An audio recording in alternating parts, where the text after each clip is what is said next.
Hello and welcome.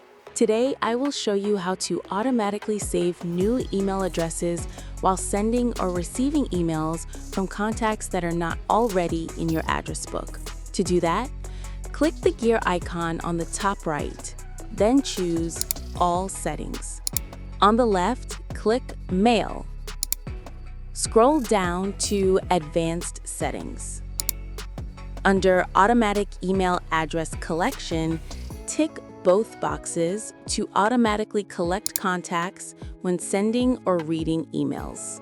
Now, any new email address will be saved automatically.